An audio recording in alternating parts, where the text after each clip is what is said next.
Hey everybody, welcome back to RPG Imaginings. Today we are celebrating 2,500 subscribers. Wow, cool.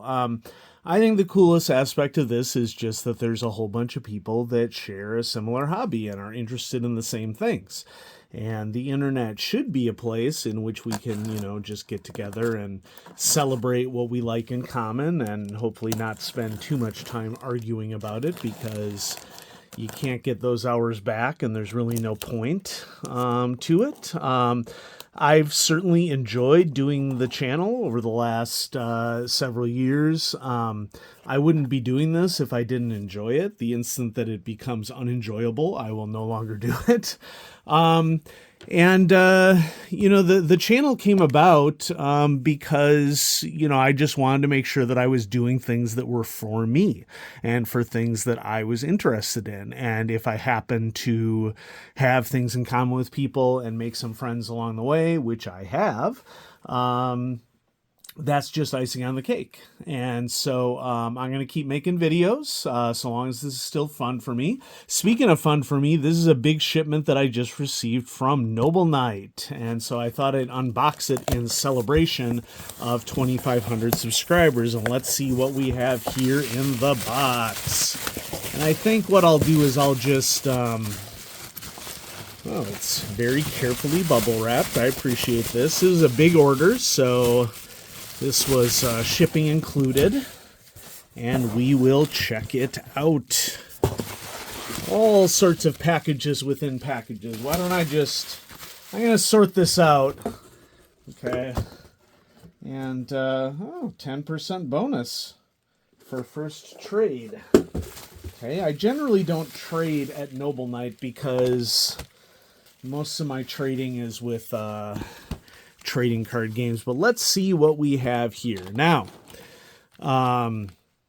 this is the only product that I have bought for 5th edition since the OGL debacle. And I purchased it because I have been on the lookout for a fantasy screen that I really liked. Please pop in the comments below if there is a game that has a screen that has really, really nice artwork on it from a fantasy perspective, because I've been looking for a solid fantasy screen. I don't necessarily need the stats information or anything, so while it does not please me to contribute to 5th edition in any way, shape, or form, I purchased this screen simply because it has artwork that I like, and that is the only reason. I don't support what Wizards is doing from a marketing or gamer standpoint at all. I care so little about it that I can't be bothered to make a hit piece like Dave just did. An anti-Wizards piece. But, I agree with some of what Dave said, and I disagree with other aspects of what Dave said. And so just so that I'm not being cryptic or anything, it's, I think right now Wizards is making corporate decisions at the Hasbro level, and creatives don't really have much of a choice to do anything there, which I do have a problem with. But let's check out the art on the screen, because the art on this screen is really what I am interested in. And so this is some cool art. It's a quad fold screen. We have a gold dragon and lots of character class representation, which statting out Dungeons and Dragons is the least interesting aspect of fantasy role-playing for me. I do not fantasy role-play just to play a video game with tabletop. I don't know, there might be some of you in the audience that actually care about what the inside of the screen looks like, so I'll just go ahead and share with you.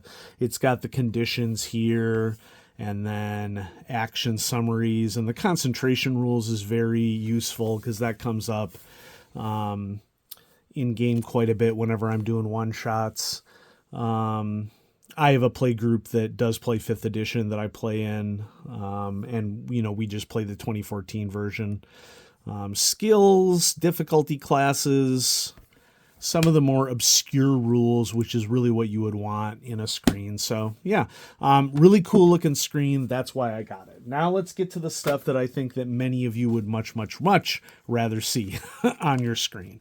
I've been reading Bill Slaviczek's book that he wrote on reflections on being a game designer for West End Games and then eventually for D20. He created the rule system for Alternity. He wrote for Torg. And right now he works for a video game company. I'm blanking on which one. Bill Slaviczek is probably one of the people who has been closer to Star Wars than anybody. And probably one of the big themes of the book that he wrote is that West End Games Star Wars has really influenced the expanded universe and even the modern Star Wars quite a bit. And a lot of that started with one of his first adventures that he worked on, Strike Force Shantipole, which this is a classic Wedge Star Wars adventure. This is the origin of, in the case of this adventure, you know, and I don't think it's spoilers to say this because this would be the introduction for the characters as well.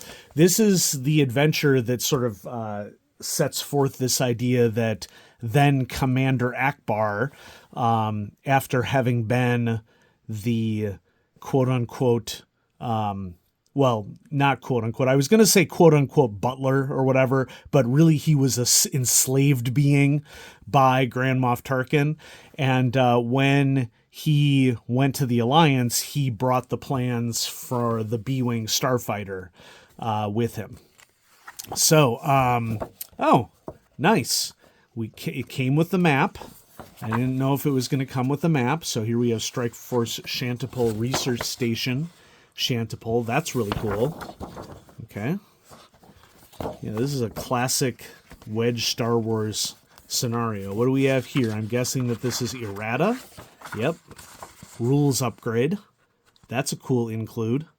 Okay, because this is right on the heels of first edition Wedge Star Wars being published.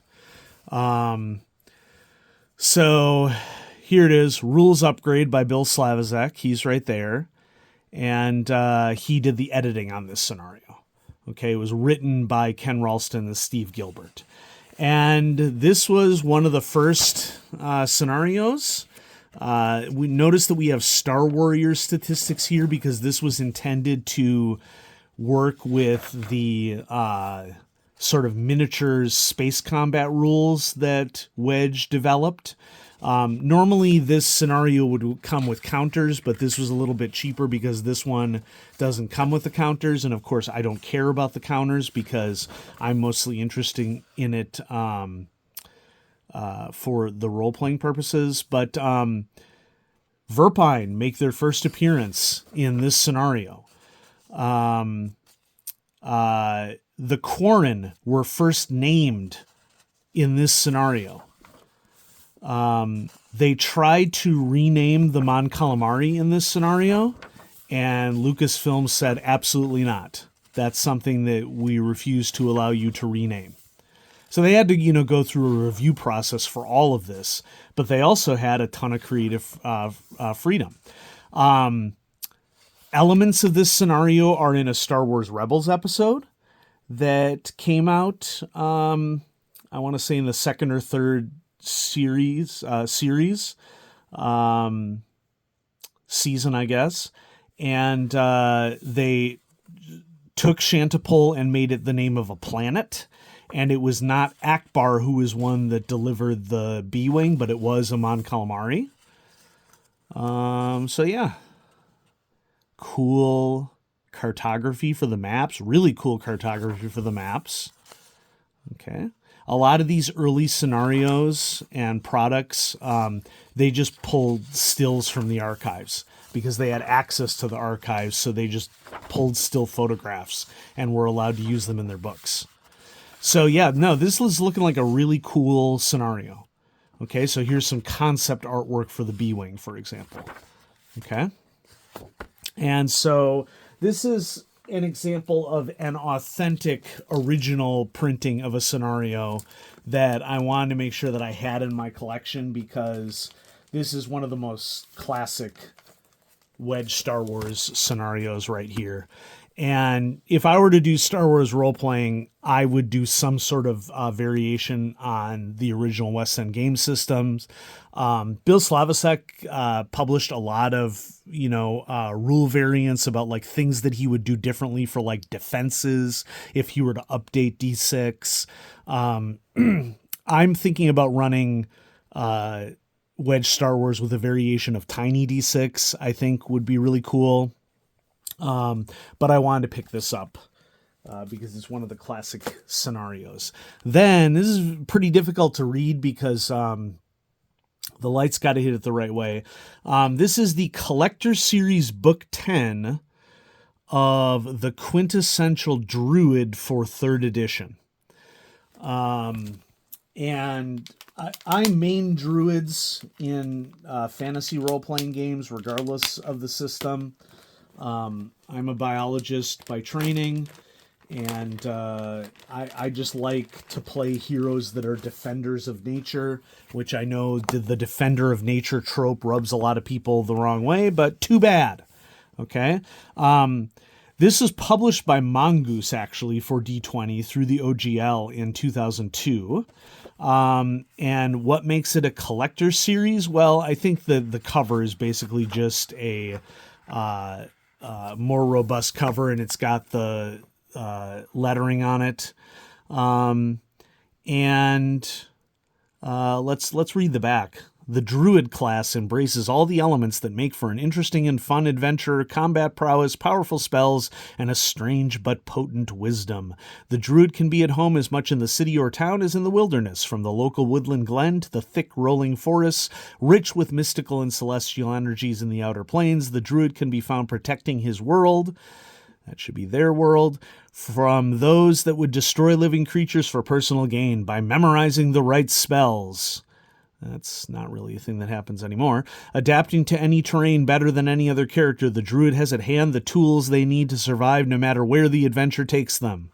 Missing a period. The mystery and majesty of the Druid, their rich and versatile career, are all detailed within this book. There are few places a Druid cannot venture, and a million new creatures to meet and befriend as they reap the rewards of their own special relationship with the power of nature. The quintessential Druid will take such a character all the way from first level to the 20th and far beyond. I am not looking forward to prestige class crap in here. I hate 3rd edition with every fiber of my being. I know that many of you like it. Okay, more power to you, folks. We can like our own things. That's okay. But 3rd edition is really the beginning of making D&D a video game played in person. Okay, where it became more about the stats than it was about the actual role playing. And so, yeah, there's a lot of class statted stuff in here. Mostly the reason why I bought this is for ideas of things that might motivate a druid or might produce like the spiritualism of a particular druid. I very much prefer to play complex characters, and I role play to role play, not to ROLL play. That's what video games are for. I'm playing Torchlight 2 right now.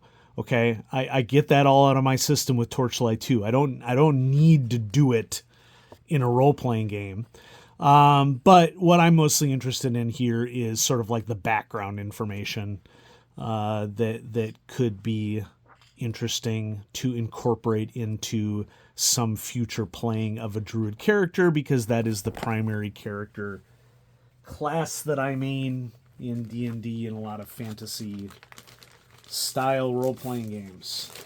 So this one wasn't too expensive, and I had a little money to spend after the holidays, so I decided to pick it up. The Quintessential Druid.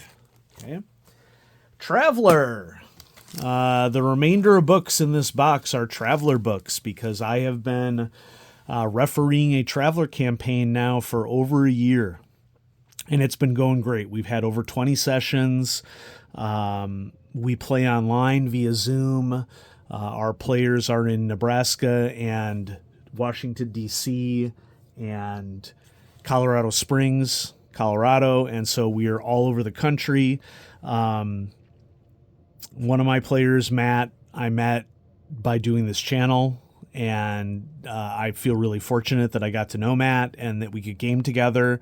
And so I wanted to tell you all about that because Traveler has been a really good thing this year. And I'm also super grateful with my relationship with Mongoose as well.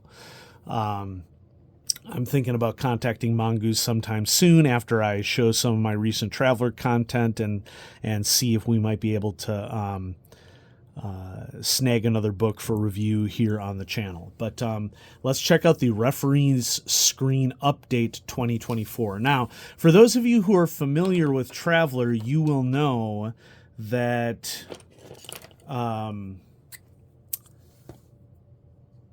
when the second edition of Mongoose came out in 2016, they did with what they could with the resources that they had. And probably the biggest upgrade that Mongoose Traveler has had over the last 8 years or so has been in artwork, having the money to be able to pay artists. And this Referee's Screen Update, I think, is a really strong showing of that. So here's sort of the splash page, I guess. The old Traveler screen, Mongoose second edition Traveler screen, was basically just a big screen that had a far trader on it. Very basic screen. The artwork on this screen is much, much more befitting of what Traveler is and what Traveler can do. Okay, so this is really cool. So we have scout ship, Traveler in battle dress, Aslan, Tigris class battleship, a droid sitting on the shoulders of what appears to be a human, more human, and a Vargur. And so this is just a really cool screen. On the opposite side, we have all the stuff that you would need. This is very useful. The task change section is very useful. Effect results table, also very useful. These two segments right here can really bring some more of the complexity out of the Traveler screen. Looks like I got a little bit of a oddly bent copy here. I'm going to have to push that in there a little bit. Spacecraft info, vehicle info. It happened on this side as well. So hopefully I can punch that in there somehow. Okay. Law levels, armor details, cover bonuses, and various weapon modifiers, and then a listing of all the weapons on the last screen. Which, that's a good screen. I really love the artwork on this. Okay, they really put some money into getting a good artist there. And then we have two scenario books. We have The Order of Prometheus and Whispers of the Abyss. I'm going to start out with The Order of Prometheus, I think. This should be a pretty interesting one. We'll read the back here so you can get an idea of what's going on. In a backwater cluster of worlds within the Solomani Confederation, so Solomani Confederation is galactic south, away from the core, a covert society has stolen a cosmic secret. Using lost, perhaps forbidden knowledge, the Order of Prometheus will lead humanity into a new age with their custom-made creatures. And so sort of the whole deal behind the Solomani Confederation is that they're kind of eugenicists. Okay, they're the villains of they're one of the villains of the Traveler universe in that they think that quote unquote pure genetic stock humans from Terra are the true humans, and other humans that have been perhaps deposited by the ancients aren't. Okay, so I see them as an adversary in the Traveler universe because I don't believe in Nazi apologism at all. Loyal warriors, indefatigable workers, and resilient beasts of burden, their golems are the answer to every manpower and labor relations issue a user could ever imagine. I don't like the symbolism there, but there it is. Investigating a remote installation, the travelers stumble on evidence that someone is tampering with nature a little too much. Okay, so hopefully the travelers are going to be on the side of right here.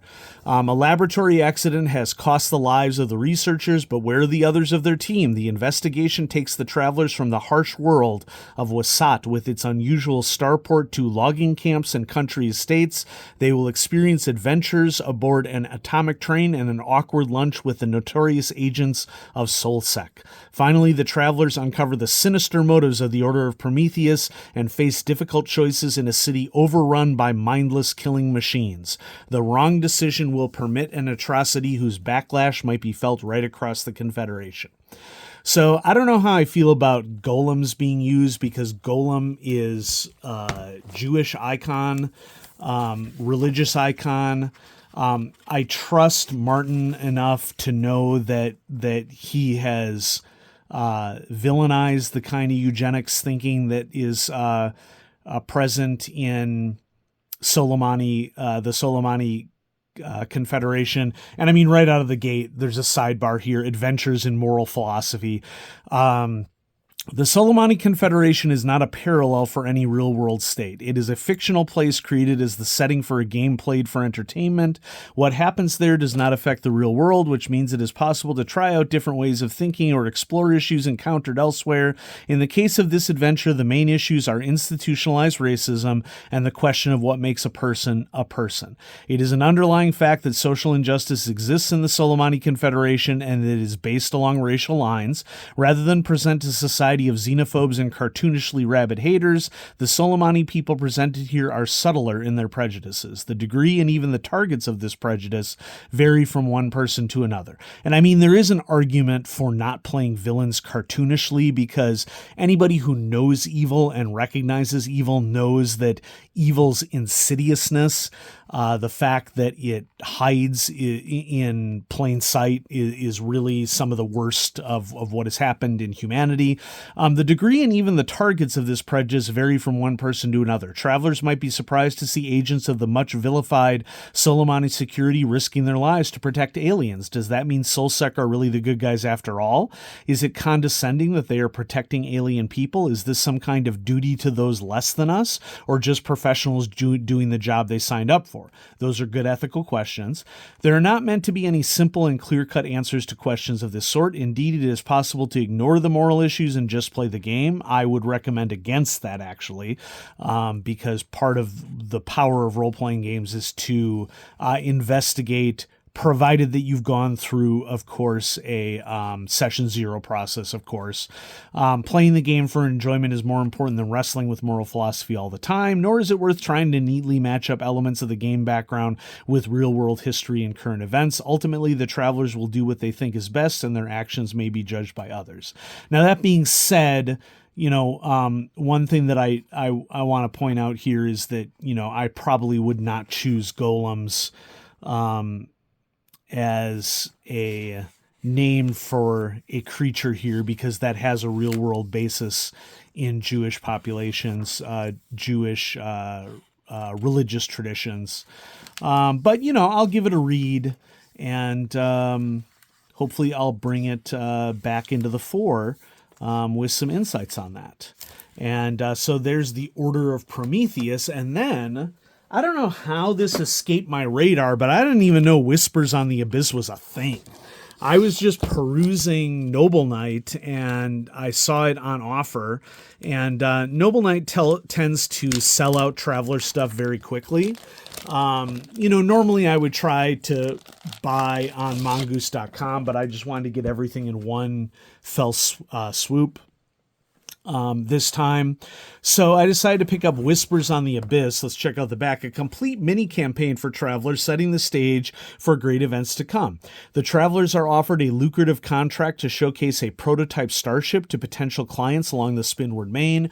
Their route takes them around the periphery of the Abyss Rift, a region with a sinister reputation for starship disappearances and mysterious events. Looks like I got a pretty scratched up copy here.